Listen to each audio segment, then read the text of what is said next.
Welcome to another psychology class. We are continuing on our introduction in psychology. And every psychologist with his PhD had to start here. Psychology is not a major, so you might do course 1 and maybe course 2.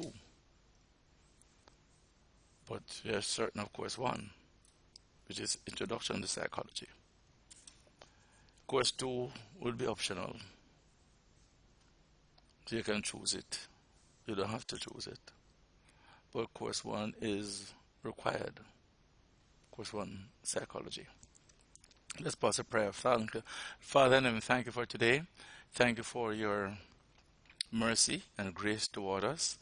I commit this class to you. I ask, Lord, that you bless this class, that you protect it, that you keep it and preserve it.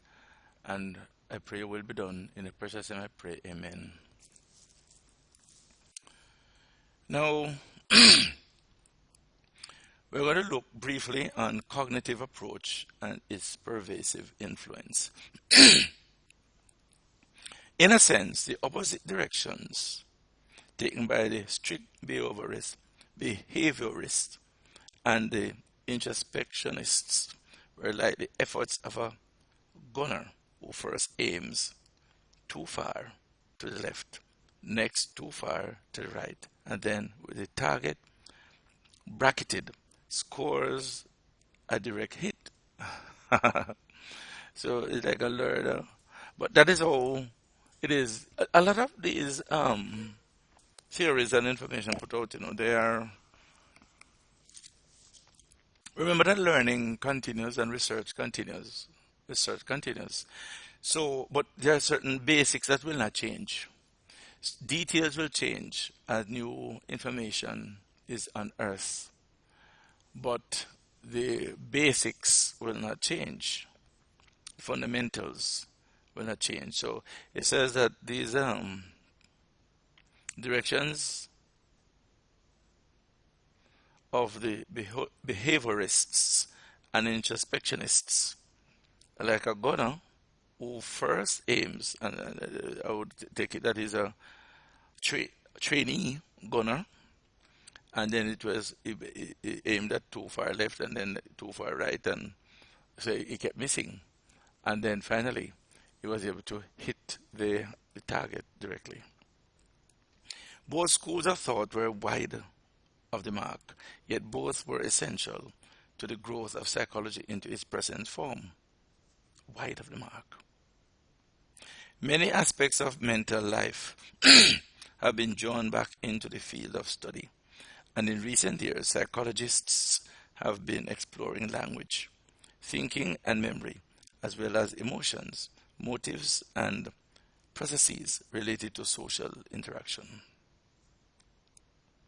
Yet at the same time, thanks to the influence of the strict behaviorists, the study has become more disciplined and systematic, relying on observation of actual behavior rather than mere introspection. So, and I've been saying it, that both schools, all schools of thoughts need to work together. One should not, but you'll find that schools of thoughts tend to quarrel and tend to dismiss one another. This one dismisses that one, but they all have some element of truth. The same principle is true of psychology, and you're going to find the same thing is true of natural science or natural sciences. Incorporation of cognitive psychology is a major trend that has now permeated most other areas of psychology. As noted earlier, cognition refers to mental and intellectual processes, such as the ways in which people and other animals learn about their environments, organize and store the knowledge in memory, think about it and use it in both familiar and new situations. Mental and intellectual processes. You process information. You look at the environment and you draw conclusions. And sometimes you might draw them too early because what is true in your environment is not a general truth. It is different in other environments. There are some things that remain true. As you notice, cognitive psychology doesn't pertain just to humans. It says that it pertains to um, humans as well as other animals. There's what is called operant conditioning and classical conditioning, which we will come to. We are not ready for them as yet, but those conditioning um, took place with um, animals, dogs, and so on, and they behave in a certain pattern,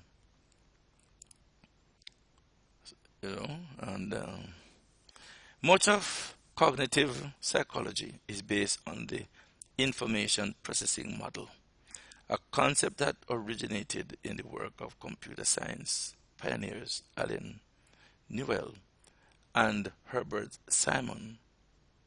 The process begins with input, raw data about the environment that we gather through our senses as they respond to light and sound waves, pressure and heat, and the chemicals that cause sensations of taste and smell. The brain tries to make sense out of this jumble of stimuli, comparing it to previous information and interpreting its significance. As the brain working there, now transformed into patterns and associated with meaning. The information is stored in memory, where it is linked with other information to which it bears some relationship. We call on the information whenever we need it. Yes, we call on it when we need it. That information is stored in what is known as the long-term memory bank. You have the long-term memory bank and the short-term memory bank. You don't recall, you don't use what is in the long-term memory bank every day. You use what is in the short-term memory bank constantly. And sometimes you have to really pull. Something confronts you, some information, and you have to really muscle up to get the other information, bits and pieces, to fit into this thing, or to justify it, or to dismiss it, or to correct it, or to confirm it. That was stored in the long-term memory bank, and you don't always remember it, or you don't have, it is not fresh in your mind on a day-to-day basis. The information in the stored in the long-term memory bank. The brain tries to make sense out of this jumble of stimuli. Stimuli? Look at that word, stimuli. Stimuli is plural. A stimulus is singular. Comparing it to previous information and interpreting its significance, now transformed into patterns and associated with meaning. The information is stored in memory, where it is linked with other information to which it bears some relationship. So the mind is like a library as well. It knows how to store the information. We call on the information whenever we need it, as a computer would tap its memory bank to help us think, understand, and solve problems. This is not to say that humans think like computers. There are some key differences which we consider at several points in the text. Computers are programmed to operate a certain way. And computers don't have discretion. They can't make this, they don't use discretion.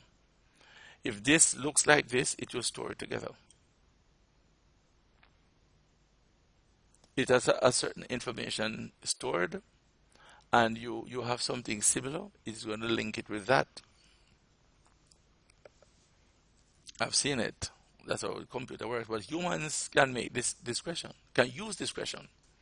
And oftentimes the police officers are criticized for not using discretion, or using their discretion. The law is fixed, and By say the policeman stops you because according to him you have violated the law, you have broken the law here or there. He can talk to you and find out what was going on and why you did this and so on. And based on what your response is and so, he doesn't have to write you up. He can use his discretion. But he's a human being. The computer cannot do that. One is that this is not to say that humans think like computers. There are some key differences which we will consider. One is that most computers process information one unit at a time in serial fashion, whereas humans are capable of simultaneous or parallel processing. We can attend to and think about more than one thing at a time, of course. Another difference is that computer information storage is infallible and perfectly accurate. Human information storage is quite fallible, and memories are often changed or distorted with the passage of time, old age, point of view, that is, or sickness. That is, human memories tend to evolve, but for the most part, the information processing model has served psychology extremely well. The human mind is superior to that of the computer. And you might find that the computer will deal with figures and certain information more effectively than a particular person. Not everybody, but a particular person. Because you might be weak in that area. But the computer is programmed to work a set way. The human mind is not that programmed. It has more flexibility. Cognitive psychologists also reject another strict behaviorist idea, the idea that people are mere pawns of the environment, responding to incoming stimuli almost like automatons as a result of prior and ongoing conditioning. Instead, cognitive psychologists view the human organism as an active seeker of knowledge and a processor of information from which each individual actively builds mental representations of the world. These mental models of subjective reality are a core idea in cognitive psychology. They take the form of schemas and use and process. Basically, cognitive psychologists think of the human mind as a mental executive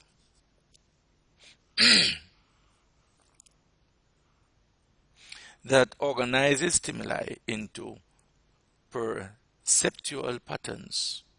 For example, perceiving a girl or a boy rather than a collection of arms and legs and a body.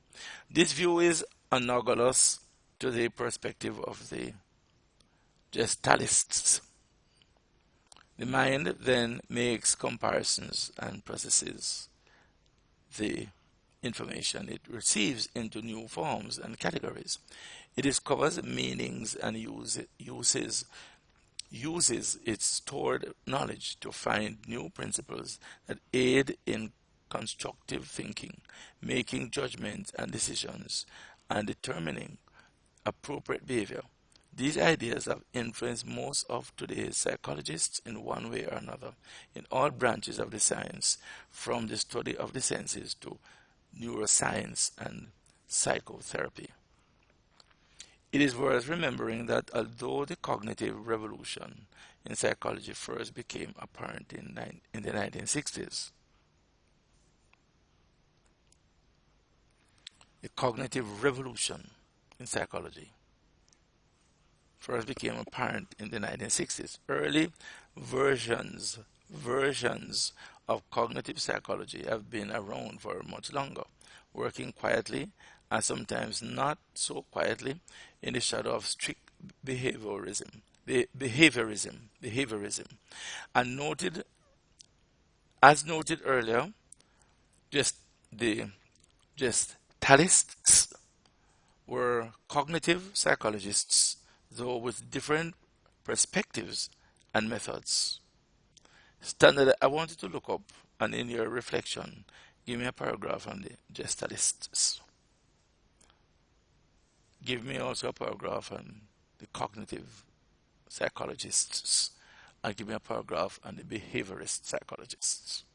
So you're going to research those and include them. Those are 3 paragraphs you're going to include in your reflection paper. Very important that you do that. I will be looking for that. Standardized intelligence testing, which is clearly about cognition and knowledge, began early in the 20th century with the work of Alfred Binet in France.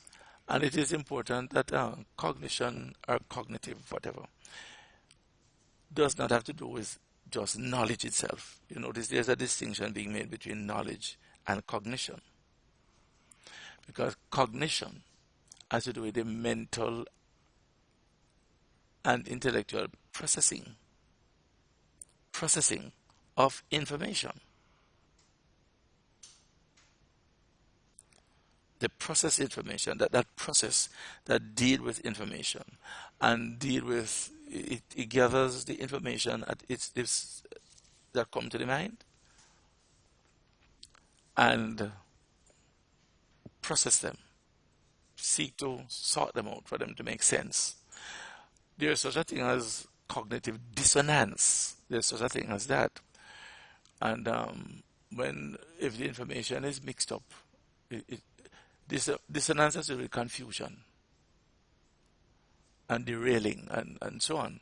So if the information is not good or clean or pure, if it is confused, you will be confused while your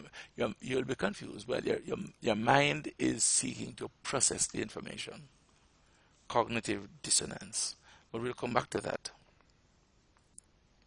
The first modern social psychology texts contained numerous references to cognitive processes and social cognition. Has been an active area of research since the 1930s.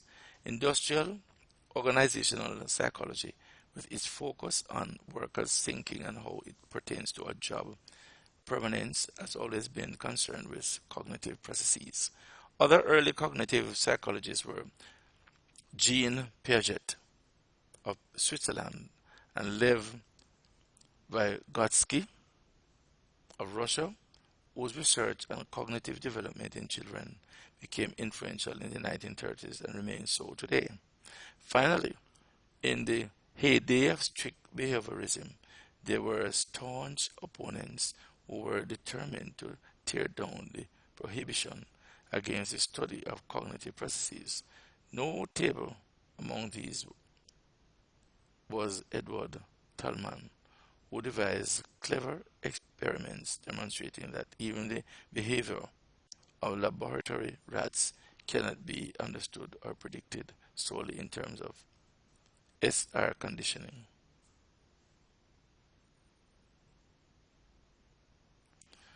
Allowance must be made for the rat's thinking. I read it again. No table among these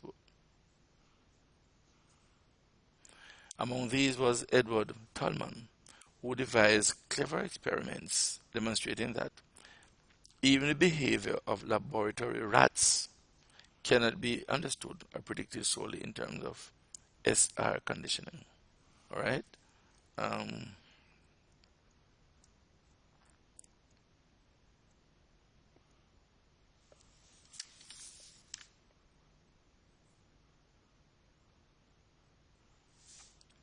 Just first to glance at 2 terms here.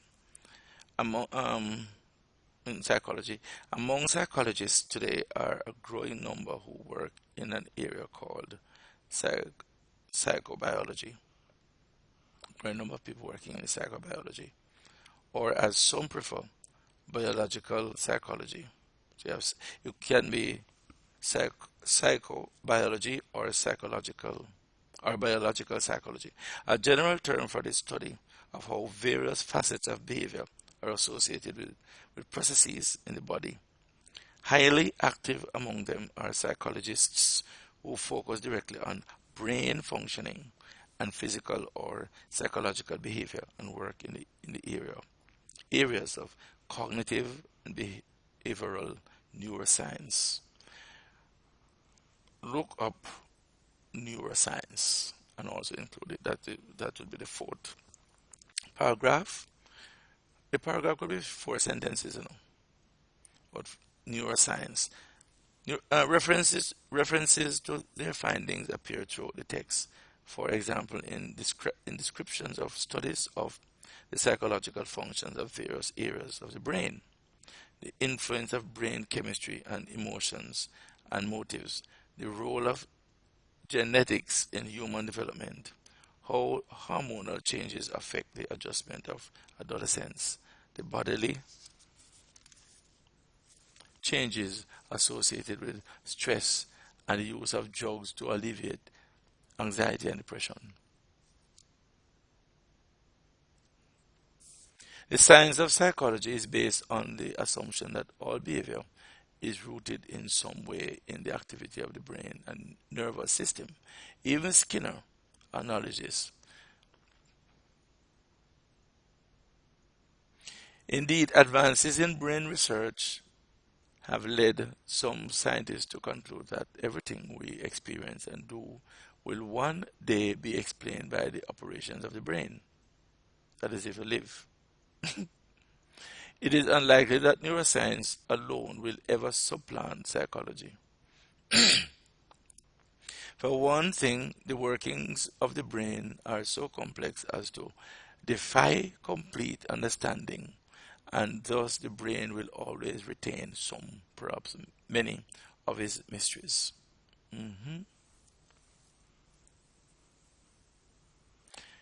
We'll look briefly at key issues in psychology.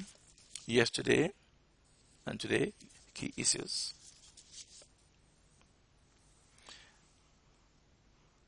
Heredity and environment, the relative influence. Heredity, this is one of the key issues. Heredity and environment, their relative influence. A major issue of continuing concern to psychology is the relationship between inborn genetic factors. You're born that way, and life experiences as they affect human development and behavior. Two factors, major factors, control human behavior: heredity and environment. It is referred to another term that describes the same thing: nature and nurture. Nature and nurture. Nature or experience. Is your behavior learned, or how much impact does the environment, or which have the greater impact? Is it your nature, the way you were born, or is it the environment in which you have lived and you have been conditioned and molded? In science, genetics and experience are the only two possible causes of what and who you are. In science, genetics and experience. Metaphysical causes are ruled out. So it follows that the relative importance of each would be an important area of debate. Who are you? How are you what you are? Is it due to nature, or is it due to nurture? Is it due to heredity or the environment? Same thing. William James, for example, believed that many human behaviors, including pugnacity, rivalry,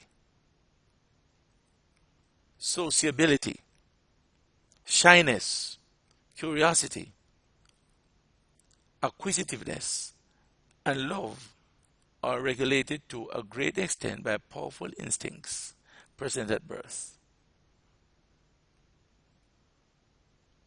Watson, on the other hand, believed that the newborn child can be turned into almost any kind of adult through environmental conditioning. Mhm. Today, psychologists know that it is not possible to treat genetic makeup and life experiences as separate, independent forces. They know that now. To become a great basketball star, for example, a child would typically have to inherit a combination of height, speed, and endurance. But without exposure to the sport and opportunity to practice, plus good nutrition, even the best endowed child will never become a skilled player.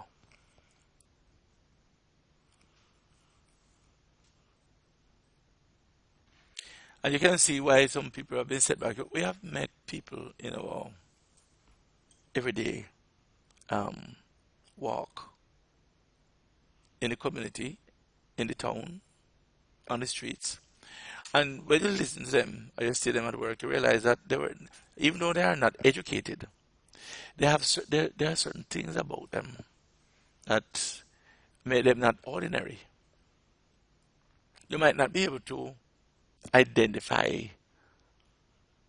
everything. You can identify some things.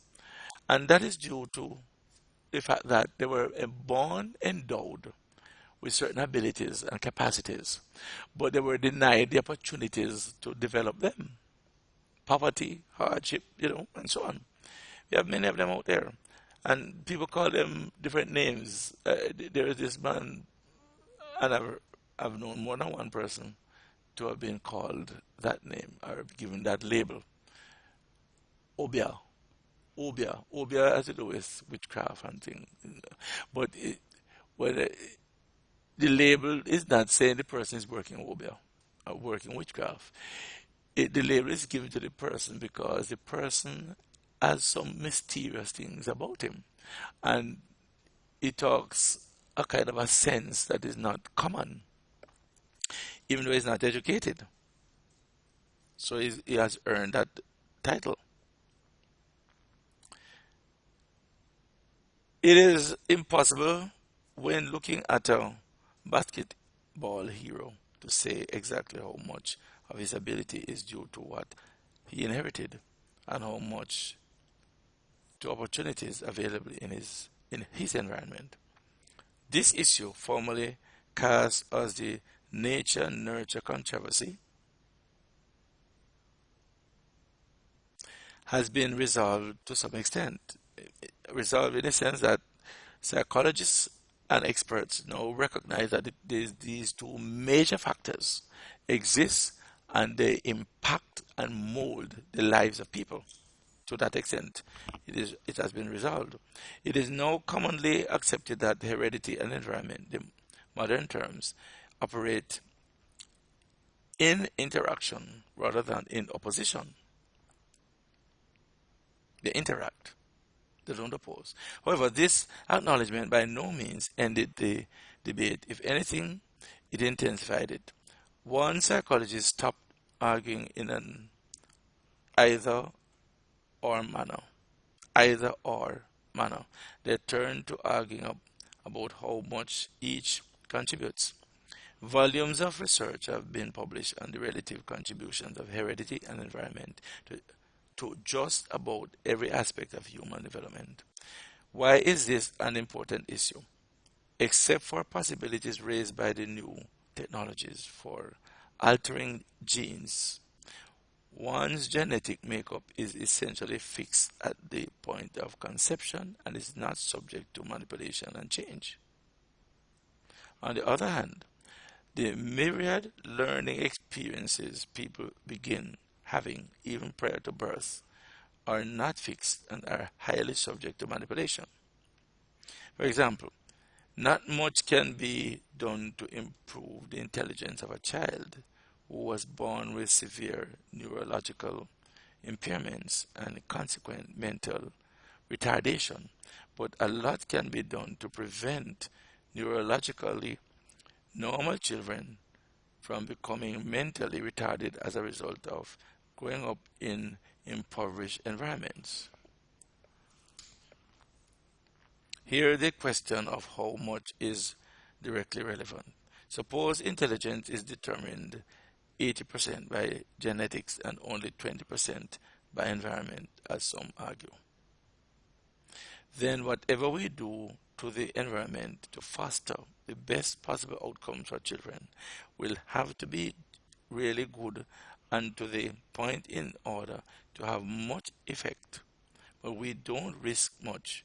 On the other hand, if the genetic component is only 20% and the environmental component is 80%, we have a lot more space to work in. But what we do become crucial. If the environmental factors children are exposed to exert a broad influence, we have to be really careful lest we exert a strong influence in the wrong direction. We turn to the issue of heredity and environment at various points in the text. Yes, you're going to see this mention made of these as you go along, because they are the core of human development and what we are. So references will be made to them as you go along. I want you to do your research and reflection and email me. God bless you.